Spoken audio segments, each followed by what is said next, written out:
it is no longer for me a matter of if this is going to happen. It is no longer for me a what if it doesn't work out situation. For me, it is no longer about the riches. It's no longer about the end goal. Because there are two things that I've finally adopted within these 2 years of my business and my personal development journey. There are two things I've understood. One is, if the money was inevitable, what would you truly focus on? Second is, if I, as a person, do not change for when the end goal comes, who am I really? Who did I become? Who did I truly become in this? And I'm saying this because, and actually, there's actually one more. I'm throwing a third one. When the end goal has been met, then what? If the end goal is all you're seeking out and you get there, what happens? I'm going to piggyback off this real quick. I'll never forget when I was playing football. And I'll never forget, my dream was to make it pro. Because for me, that was like my way out. I truly believe that I was going to make it in football. Not because I truly loved football, but I didn't know anything else that could help me not be able to, let me rephrase. There was nothing else that I knew that would be able to give me the ability to retire my mom. I grew up with a mother who worked 3 jobs, father not there as much in my life. And I wanted to find a way to be able to not have my mother look at me in the face and say, hey, money is tight this month and we may not have a house tomorrow. That right there, as a kid, I knew for a fact that I didn't want to keep living the life I lived.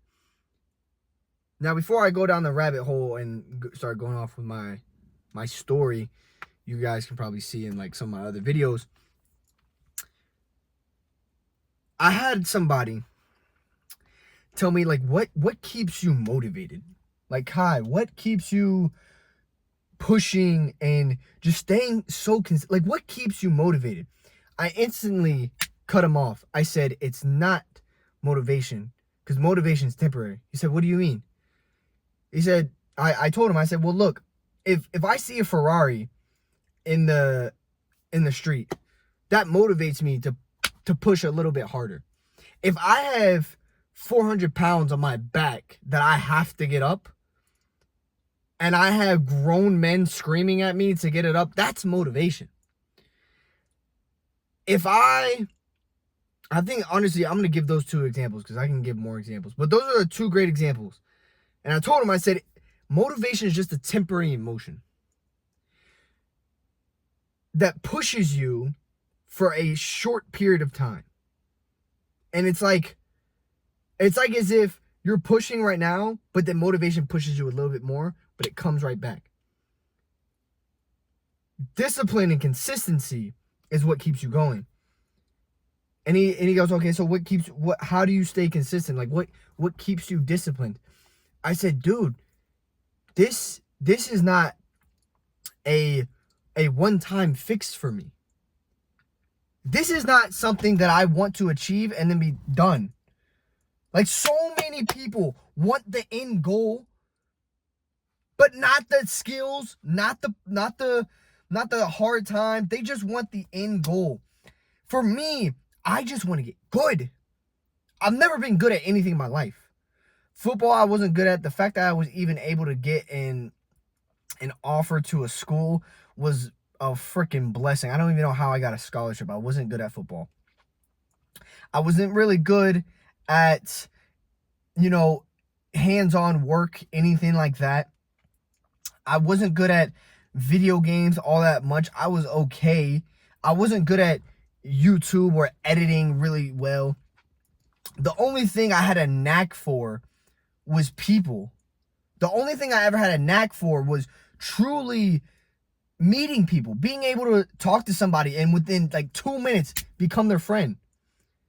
That was my skill. Like, that was just something that I've always been good at.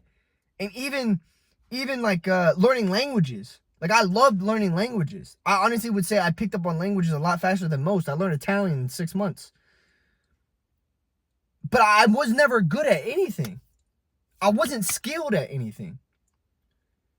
And for me, I just wanted to be good at something that I could be proud of in a way.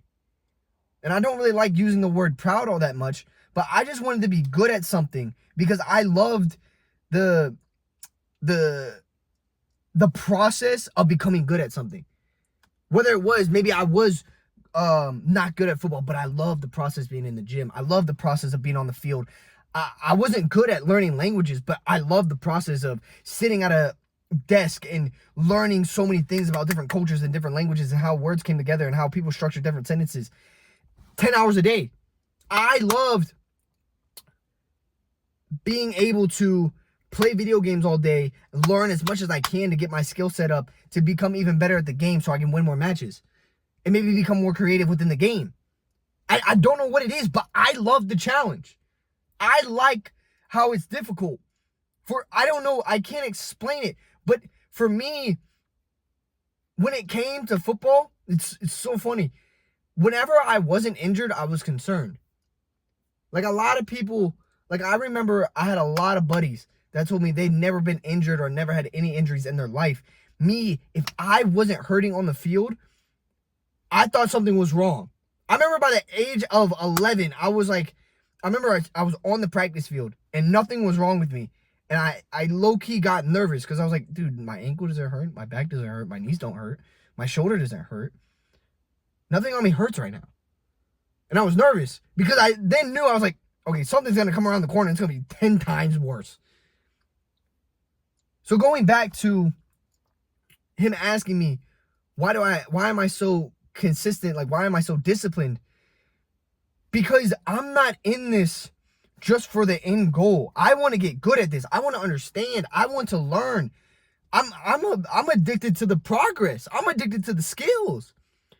And some of you aren't addicted to the skills. Some of you, this is why so many people gain weight after losing so much weight.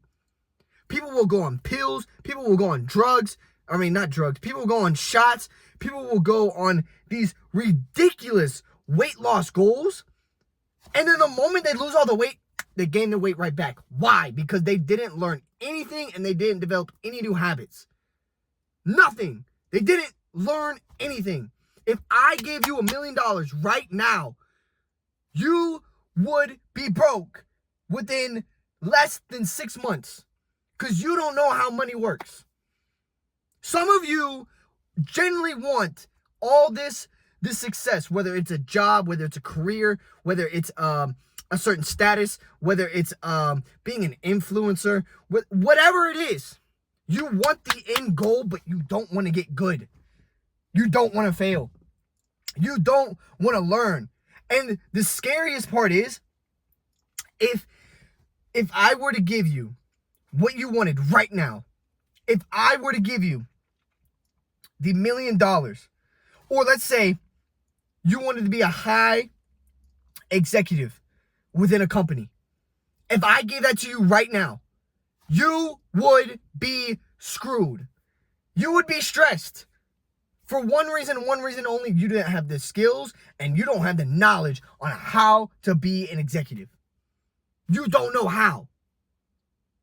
You haven't learned anything. You haven't failed. You haven't gone through long periods of time of having the same mistake over and over and over again. So the point where you finally find a success and you finally find a breakthrough, you now know, like, oh, this is the thing that I was missing. You've never been through that. So why would you want to get something when you know you'd lose it? That would suck. That, knowing, it's like, I mean, there's no disrespect. It's like being an atheist. Imagine being an atheist and not believing in God. You just think, when we go to sleep, straight unconscious. And if there's a God, you'll never know. You'll never know. But if you're wrong, you'll know forever. That's what sucks. Having the opportunity right in front of your face and losing it. That's what sucks. So how do you stay consistent and disciplined? And people will tell you, oh, just fall in love with the work, be passionate with the work. But the work can be hard. The work can be hard. 100%. It can be hard. It is not easy. It is simple, but it is not easy. So how do you fall in love with the work? For me, I just became obsessed with learning.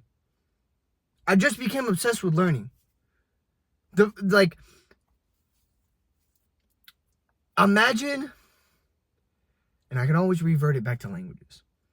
Imagine you're trying to talk to somebody and you can't talk to them because there's a barrier in the way. But you were able to learn one sentence to be able to communicate with them, for them to have a better understanding. So they're speaking to you, but you don't understand. And you say, oh, ¿hablas español? And like, oh, sí.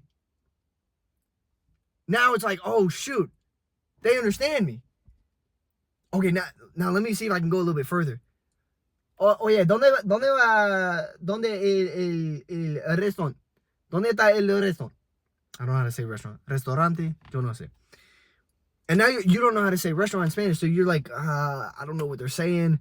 And now you're starting to get a little bit stressed. Now you're getting a little bit nervous. And you're like, okay, say it one more time.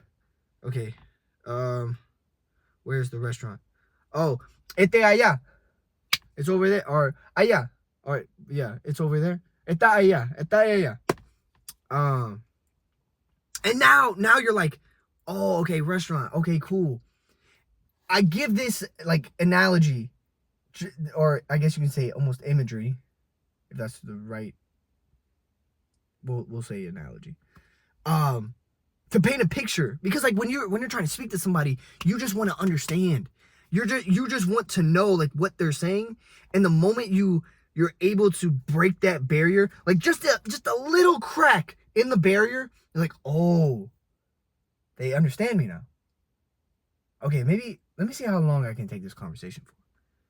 Now you become more invested because you want to learn more and you want to understand. That's what you got to treat it like. You got to treat it as if it's like it's a game. I know people, you hear that all the time. Like, treat it like a game. Treat it as if, it's like a video game. But sometimes some people don't know what that even feeling is like. It's almost as if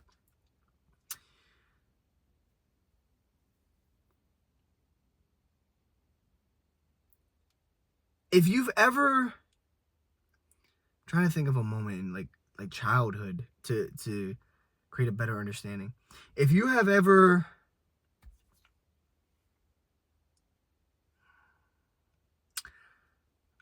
I want to say ride a bike, but me personally, I don't remember what it was like riding a bike.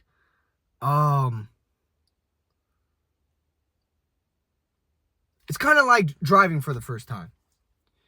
For me, I was so nervous to drive because my mother, like when my mother was behind the wheel,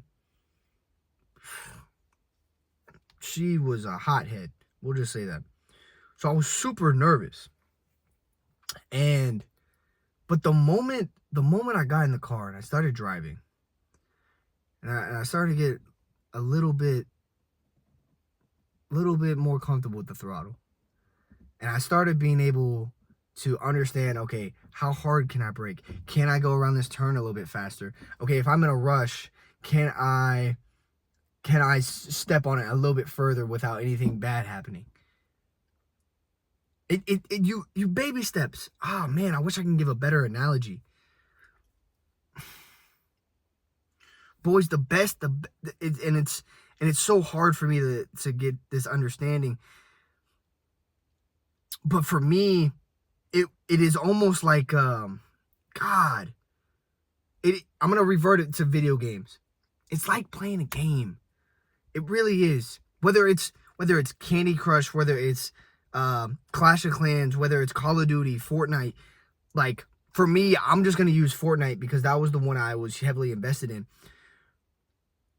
Once you understand, okay, I can shoot people and I can kill people. Okay, I can do that. Okay, now I can hide, but like I have all this stuff, like these materials I can use. Okay, let me try to get these materials. Okay, that saved me this time around. Okay, I was able to get that kill while doing this. Okay, hold on. Okay, let's get better at this. Okay, cool. I'm starting to build a little bit more efficiently now. Okay, cool. Now I'm starting to feel confident. Okay, I can build now. Oh, you can edit these walls. Oh, you can do different types of things. Okay, let me try this editing thing. Okay, cool. Okay, now I'm in that. Okay. Now I can use this for building, and then while I do that, I can edit, and then I can go back to building. It's a game. It's a puzzle. It's oh my gosh. I want this to resonate with somebody on a level that doesn't even understand video games or like sports. I'm really digging deep for you guys right now.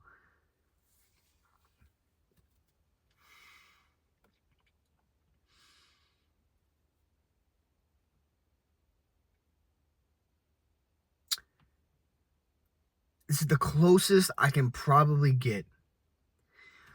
But it's like a puzzle. I don't know if you've ever had a puzzle. I feel like everybody's done puzzles. But if you ever put together a puzzle, it takes time. And let's say you start with like a 100-piece one, something simple. You started with a 100-piece one. In the beginning, you're like, bro, what am I doing? Like, I'm just sitting here. I don't know what goes with what. I don't know. What am I looking for? So for that 100-piece one, it takes you like days, maybe even weeks, months if you're lazy. But then you finally understand, like, oh shoot, I need to start with the edge pieces. Why didn't I just start with the edge pieces? Okay, so now you start doing it, you start getting a little more time, then you do your first 100-piece, okay? Now you try another 100-piece, just because, like, you want to make sure you got it. Oh, great. Because you want to make sure you got it down. So now, you're doing another 100-piece. Okay, cool, you got it. You got it. You got it down. Now you try 200. And then you try 300. Then 500. Then 750. Then 1,000. Then 15,000. 10,000. Or sorry, I went 15,000. 10,000, 15,000, 20,000 pieces. Now you're challenging yourself. Because you're starting to get excited because of the satisfaction of the puzzle. But it wasn't the puzzle itself that you wanted. It was just the challenge along the way, figuring it out. That's what you got to treat this like. You got to treat it as if it's a puzzle, as if it was a game, pushing yourself every single time. And it's a lot easier when you have somebody with you putting the pieces of puzzle together. It's a lot easier. But sometimes you don't have somebody. And sometimes you are going to be alone. Sometimes for a long time, you are going to be alone. And that's the best way to do it. Because in that time, you will not only learn something about yourself, but you will understand who you want to become. That's what you got to do. And I'm okay with doing this on my own. I've never been afraid to be on my own. I've never been afraid to take the risk, because just, honestly, this is the truthful answer I can give. It's just how I was raised. By the time I was 10 years old, I was already raising myself. I was already eating. I was already teaching myself how to cook, clothe myself, do the dishes. Like I like clean the house. Like I understood how to take care of myself because mom was never around, working 3 jobs. And I'm blessed to have gone through that, because there are some people right now that are watching this who are so scared to be alone and figure out who they want to be and who they want to become, but they're so scared to be alone and taking the risk by themselves, they'll never grow. And if that is you, take the risk. Be alone for a while. Say no to people. Cut people off. I've had so many people in my life I had to say, hey, I can't hang out with you anymore. And if I did everything in my power to make them understand, they still didn't understand, that we're never friends in the first place. They were never good friends in the first place. So I'm going to end this off with this. Consistency is just a game. That's all it is. Become obsessed with learning and developing the skills, because the end goal is inevitable anyways. You're going to get there anyways. Second, discipline is just doing what you said you were going to do, even when you don't feel like doing it.